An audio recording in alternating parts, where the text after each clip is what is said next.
Bonjour mesdames et messieurs, c'est Hugo, géographe. Donc aujourd'hui je vais vous présenter ma nouvelle vidéo. Alors cette vidéo va être particulière puisque pour la première fois en 11 vidéos, je vais vous parler d'histoire. Et oui, j'en ferai quelques-unes, hein. On va faire un peu les deux. Donc aujourd'hui ça va être un sujet d'histoire qui va vous parler de la Première Guerre mondiale. Alors la Première Guerre mondiale, eh bien, on connaît tous les dates, hein, 14-18. La Première Guerre mondiale qui a commencé à cause de ce qu'on appelait des minorités nationales, c'est-à-dire des petits groupes de peuples, hein, qui vivaient dans un empire ou dans un pays. Donc il y avait par exemple les Arméniens dans l'Empire ottoman, hein, c'est un exemple. Donc il y a une minorité nationale qui a posé un problème à l'Empire d'Autriche-Hongrie. Cette minorité nationale, c'est les Serbes. Donc les Serbes ont fait un attentat, enfin un parti serbe, hein, qui était contre le pouvoir dans l'Empire d'Autriche-Hongrie a fait un attentat. Donc, eh bien, il y a eu des morts. Évidemment, ils ont tué le descendant au pouvoir, hein, donc celui qui aurait succédé à l'empereur d'Autriche-Hongrie. Donc, il a été tué et l'Autriche-Hongrie, en vengeance, va attaquer les Serbes. Mais les Serbes étant sous protection des Russes, les Russes vont évidemment aller attaquer l'Empire d'Autriche-Hongrie. Mais là, je vais vous expliquer, en fait, on va revenir un peu avant. Donc là, je vais vous expliquer comment va démarrer la Première Guerre mondiale. Il y a deux alliances qui s'affrontent. Lors de cette Première Guerre mondiale, il y a la triple entente et la triple alliance. Je crois que je ne fais pas d'erreur, hein. La triple entente contient, d'où son nom, trois pays. Notre pays, la France, la Russie et le Royaume-Uni.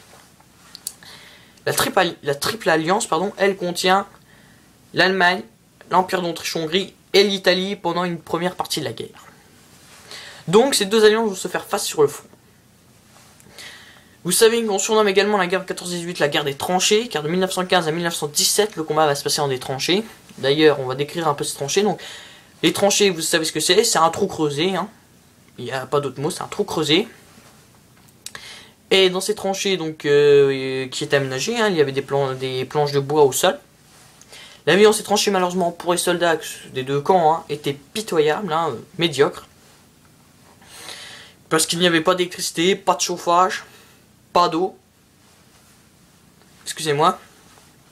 Donc pas de chauffage, pas d'eau, la vie était vraiment pitoyable, hein. Donc de 1915 à 1917, oui, c'est la guerre des tranchées. Et vous savez que la plus meurtrière, la pire bataille de la Première Guerre mondiale a été la bataille de Verdun. Hein, il y a 700 000 morts en 24 heures, je crois, des deux côtés, hein. 1 million de buts tirés en une journée, des deux côtés, hein. 1 million chez les Français, 1 million chez les Allemands, c'est pas mal. Donc la Première Guerre mondiale, c'est ça. Alors, tout ça, pour vous dire que c'est parti d'un attentat. L'Autriche-Hongrie n'a pas du tout apprécié, ce qui n'est pas... on oublie ça. L'Autriche-Hongrie n'a pas du tout apprécié. Elle a attaqué les Serbes, la Russie avait venu aider les Serbes, et vu que la Russie était en guerre, les deux autres pays ont dû, la France et le Royaume-Uni, ont dû rentrer en guerre.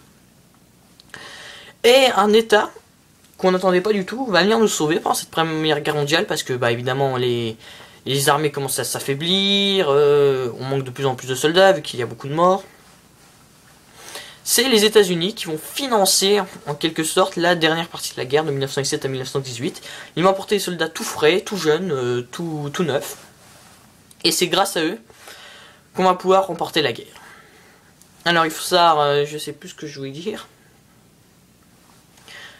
Donc oui, les États-Unis viennent nous aider en 1917 et vont affaiblir l'armée allemande.